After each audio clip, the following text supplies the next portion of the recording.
Hi everyone, peace and blessings be upon you. Have you ever wondered which came first, the chicken or the egg? Why does the word five have four letters, but the word four has five? And the person who invented the first clock, what time did they set it to?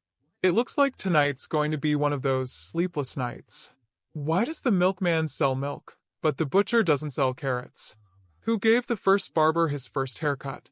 And that pizza-flavored chips, what flavor is the pizza and the chips actually based on? Oh, and why don't buffalo drink their own milk? And why is it that everything beautiful in life seems so short-lived? All of this hits you the moment your head touches the pillow, right? You lie there trying to rest, and suddenly dozens of random questions come rushing in. But here's the real question. Why do these thoughts come to us at night? Why not in the morning or any other time during the day? Could there be a connection between overthinking and nighttime, or is it just a coincidence? Welcome. I'm Loki, and in today's episode of The Midnight Loki, we're answering, why do we get flooded with thoughts in the middle of the night? But before we dive in, if you're new here, don't forget to subscribe and turn on notifications so you never miss our videos. A lot of people struggle with falling asleep because of overthinking. As soon as they get into bed, they start replaying all the moments and emotions of the day. Or maybe they start thinking about plans for tomorrow, or even 600 years into the future. Sometimes, it's existential questions popping up instead. This can cause anxiety for many and leave them waking up the next day feeling completely drained. So, why does this happen? Why does our brain's overthinking mode seem to peak at night?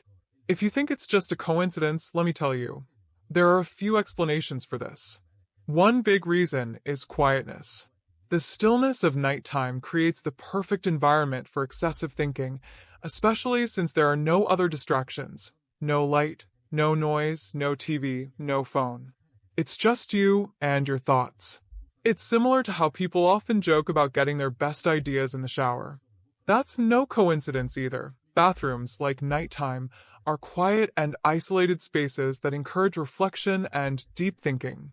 In that silence, your brain starts bringing up all the thoughts you ignored throughout the day, problems you've been avoiding, things that have been worrying you for days, or even the perfect comeback to that comment someone made to you earlier.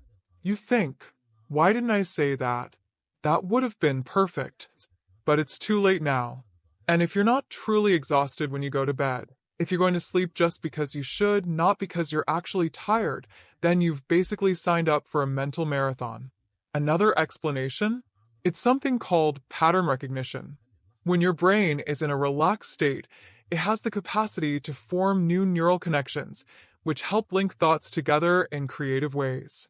This is why you might suddenly come up with a brilliant idea for a solution or notice details you hadn't picked up on before. At night, your brain also processes and organizes all the information it absorbed during the day.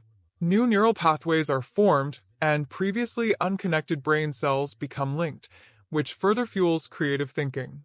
A neuroscience professor at Johns Hopkins University even noted that most of our thoughts operate in the subconscious. But during moments of mental rest, like at night, those thoughts can surface, sometimes feeling random, but often holding deeper meaning. So, how do we stop the cycle and actually get some sleep? Here are a few tips that might help. Avoid caffeine or heavy meals right before bed. Going to bed with an active brain or a stuffed stomach is a recipe for overthinking.